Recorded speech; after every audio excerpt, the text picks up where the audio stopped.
What if the man you love is about to marry the wrong person because of your secret? Asher stood frozen at the edge of the sunlit ballroom in Chicago's historic Lakeside Manor, the crystal chandeliers throwing warm golden light across hundreds of smiling guests in crisp suits and flowing dresses.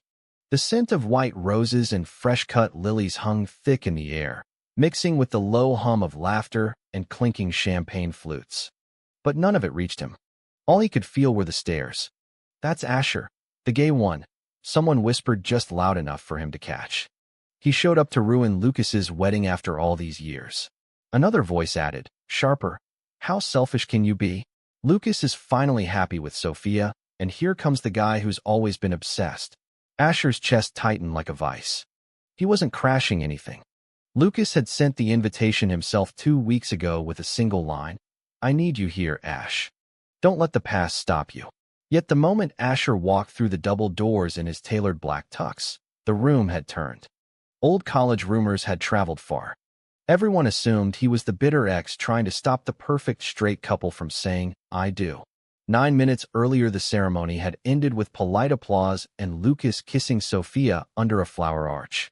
Now the reception was in full swing, but the accusations had already begun. Asher clutched his untouched flute, eyes locked on Lucas across the room.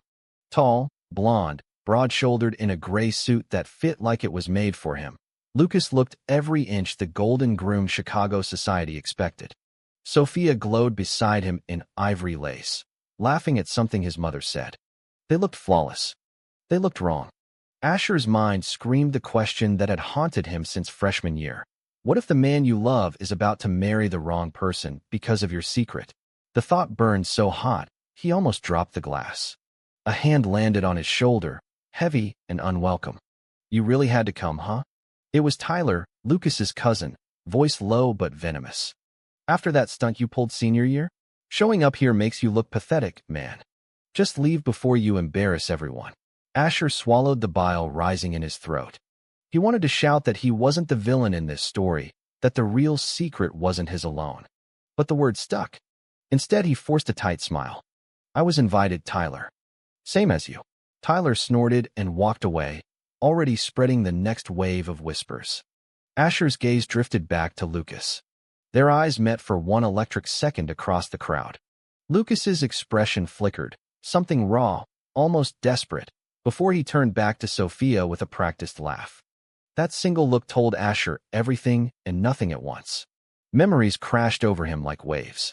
10 years ago at the University of Illinois, the dorm hallway smelled of stale pizza and cheap laundry detergent when Lucas first bumped into him. "Sorry, dude. Didn't see you." Lucas had grinned, backpack slung over one shoulder, blonde hair messy from the wind. Asher, lanky and quiet with his dark curls and glasses, had mumbled something about it being fine. They ended up roommates by chance the next semester. Late-night study sessions turned into basketball in the quad, then deep talks on the roof about dreams and fears. Lucas wanted to take over his father's architecture firm. Asher dreamed of writing screenplays that actually meant something. They balanced each other perfectly, Lucas the outgoing leader, Asher the thoughtful listener. Until the night, everything changed. It was after a frat party, both of them a little drunk on cheap beer. They had stumbled back to the dorm laughing about nothing. Lucas flopped onto Asher's bed instead of his own. "You're the only person who gets me, Ash," he'd slurred. Their eyes locked. The air thickened. Then Lucas leaned in and kissed him, soft, clumsy, real. Asher's heart exploded. For 30 seconds the world made sense. Then Lucas pulled back like he'd been burned. "Shit. Forget that. I was just messed up." The rejection carved itself into Asher's chest that night and never left. Lucas spent the rest of college dating girls, laughing too loud, pretending the kiss never happened. Asher buried his feelings under friendship, smiling through every girlfriend introduction, every "she's the one" announcement. But the secret grew heavier with every year. Now, standing in this ballroom, Asher felt the weight of every unsaid word. A server passed with a tray of hors d'oeuvres and Asher grabbed a mini quiche just to have something to do with his hands. His phone buzzed in his pocket. An old text from Lucas sent last month. "Sophia's great. Family loves her. But I still think about that roof sometimes." Asher had stared at it for hours before deleting it. He should have known better than to come. Yet here he was, branded the gay wedding crasher before the cake was even cut. Across the room, Lucas excused himself from Sophia and headed toward the stage where the band was setting up. Guests parted for him like he was royalty. Asher's pulse spiked. Something in Lucas's stride looked different, determined, almost frantic. The band leader handed him the mic. Lucas tapped it once, the feedback cutting through the chatter. The room quieted. Asher held his breath. 9 minutes had passed since the ceremony ended. Whatever happened next would either destroy them both or finally set them free. Lucas cleared his throat, the sound echoing through the speakers. "Hey everyone, thanks for coming today. Means the world." His voice was steady, but Asher saw the tremor in his hand. Sophia smiled up at him from the front row of tables, radiant. Lucas's mother beamed beside her. Then Lucas looked straight at Asher. "There's something I need to say before we all dance the night away." The room hushed further. Asher's stomach dropped. This was it. The moment the secret either died or exploded. But the words didn't come right away.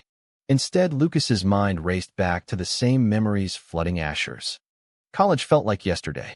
After that kiss, Lucas had spent months convincing himself it was a drunken mistake. He dated 3 girls in quick succession, each one a shield. Yet every time he and Asher studied late, every time they grabbed late-night tacos on Green Street, the pull returned stronger. Senior year, Lucas's father had flown in for Parents' Weekend and taken them both to dinner.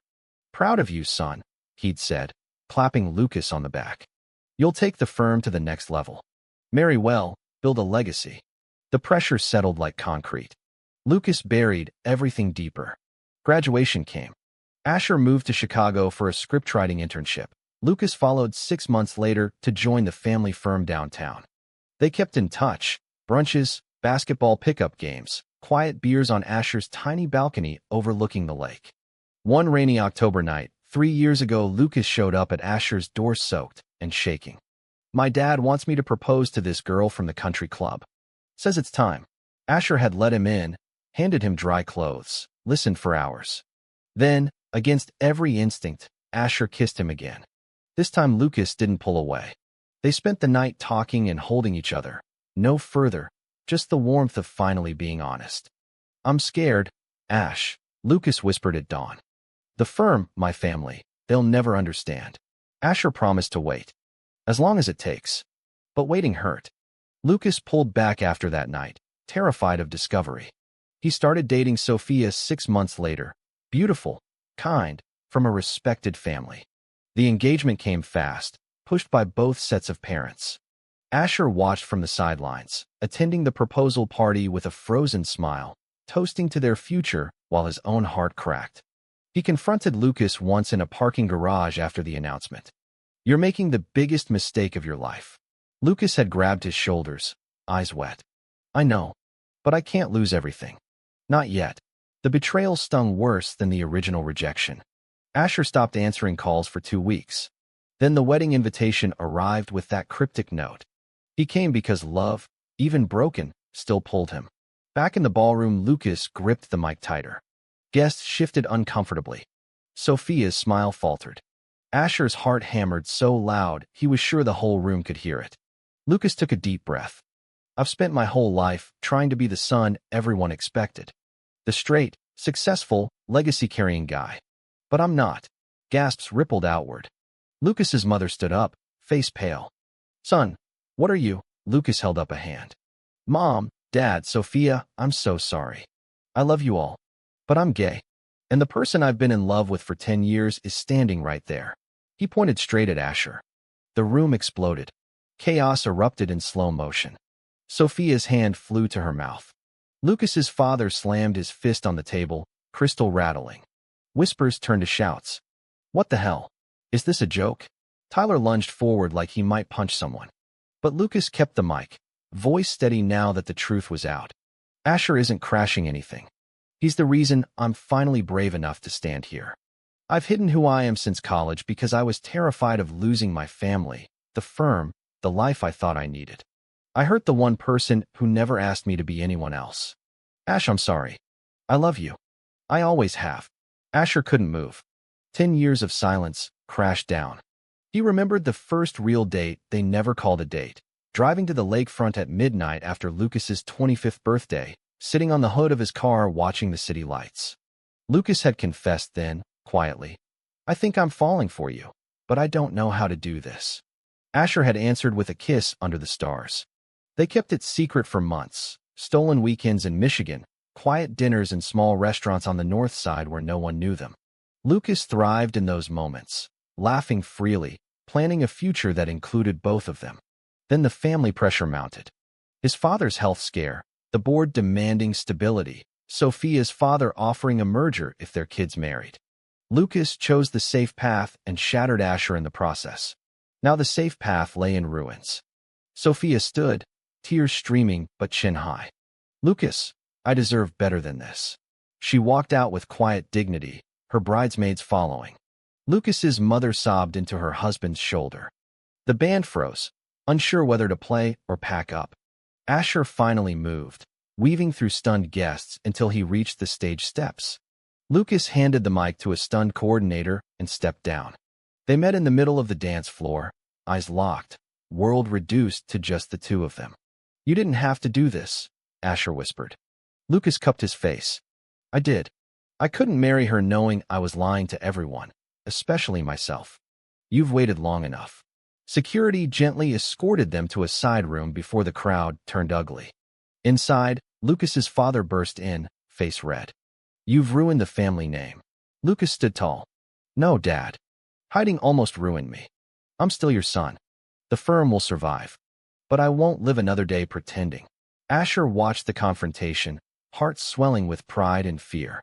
This was the man he loved, finally choosing himself. Hours later, after the guests trickled out and the venue staff quietly cleaned up, Asher and Lucas sat on the empty balcony overlooking Lake Michigan. The city lights glittered like scattered diamonds. Lucas's tie was loose, jacket gone, exhaustion written across his face. "I'm scared," he admitted. "The firm might fire me. My parents might never speak to me again. But for the first time I feel free." Asher took his hand. "We'll face it together. Whatever comes next." The days after the wedding blurred into a storm. Headlines in Chicago's social circles screamed, "Groom dumps bride at altar for best man. Gay bombshell shocks elite family." Lucas's phone rang nonstop. Board members, old clients, distant relatives. His father issued a terse statement about personal matters and temporarily suspended Lucas from the firm. Sophia released a graceful public note wishing him well and asking for privacy. Asher's own life flipped upside down too. His screenplay agent called, thrilled, "This drama is gold for your career," but Asher only cared about the man sleeping on his couch because Lucas's apartment suddenly felt too exposed. They spent the first week talking until dawn. Lucas unpacked every fear he'd buried. The pressure from his father since childhood to be a real man. The panic attacks before every family dinner where marriage was discussed. The guilt of stringing Sophia along because she deserved the fairy tale he couldn't give. Asher shared his side. The nights he cried alone after Lucas chose silence. The therapy sessions learning to value himself beyond one man's approval. "I almost didn't come to the wedding," Asher confessed one rainy afternoon while they cooked pasta in his tiny kitchen. "I thought loving you meant letting you go." Lucas pulled him close. "Thank God you didn't." Slowly the external storm eased. Lucas's mother showed up at Asher's door 2 weeks later, eyes red but voice steady. "I raised you to be honest. It hurts, but I want my son back." They talked for hours. She even hugged Asher before leaving. The firm reinstated Lucas after a board vote. Turns out several younger executives quietly supported him, tired of the old guard's expectations. Asher's screenplay about hidden love and courage sold to a streaming network. The irony wasn't lost on either of them. Yet challenges remained. Lucas's father refused to speak to them for months. Old college friends posted passive-aggressive comments online. Asher faced whispers at his writing group. "That's the guy from the wedding scandal."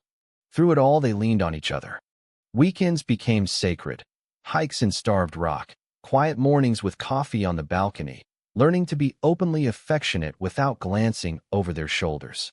Lucas started therapy, confronting the shame he'd carried since that first kiss. Asher learned to trust that Lucas's choice wasn't fleeting. 6 months later, they stood on the same lakeside manor balcony where everything had shattered. The venue had offered them a private event after the publicity died down.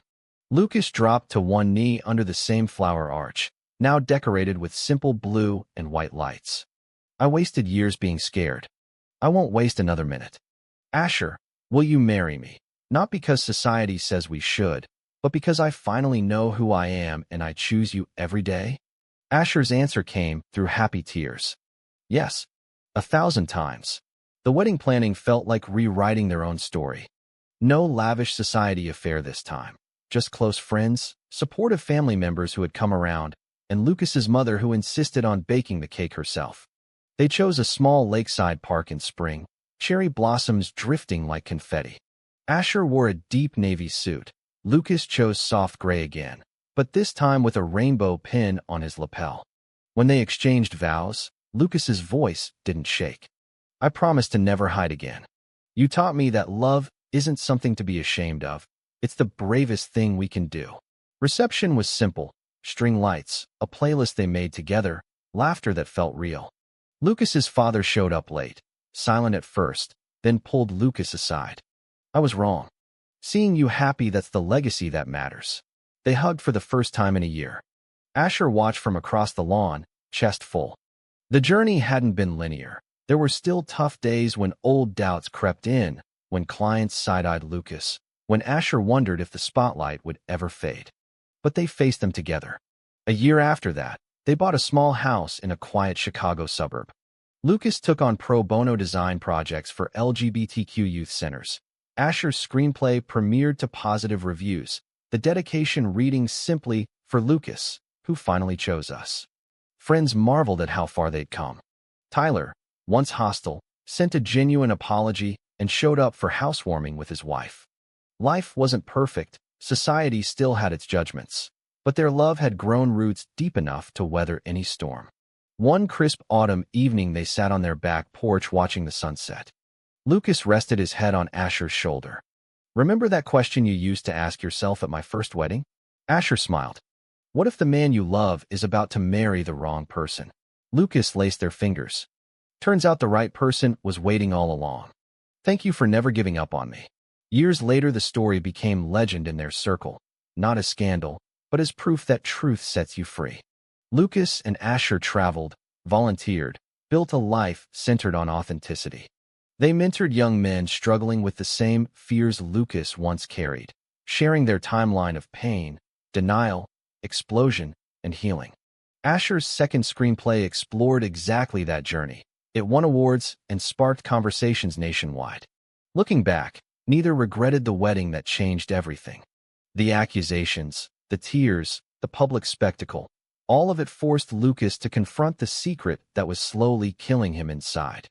Asher's steadfast love provided the safe harbor. Together, they proved that family isn't always blood. It's the people who stay when the world turns away. Their marriage wasn't flashy, but it was theirs. Quiet mornings, loud laughter, shared dreams, and the daily choice to keep choosing each other. On their 5th anniversary, they returned to Lakeside Manor for a private dinner. The same ballroom looked different now, warmer, lighter. Lucas raised a glass. "To the man who crashed my wedding and saved my life." Asher laughed softly. "To the groom who finally grabbed the mic and grabbed my heart for good." This story isn't just about one shocking announcement. It's about every man who has ever hidden who he is to survive, and every love brave enough to wait. Asher and Lucas remind us that the hardest truths are the ones that heal us most. The lesson? Stop performing for a world that demands you shrink. Live loud, love honestly, and trust that the right people will still be standing when the dust settles. Because real love doesn't ask you to be less. It asks you to become more.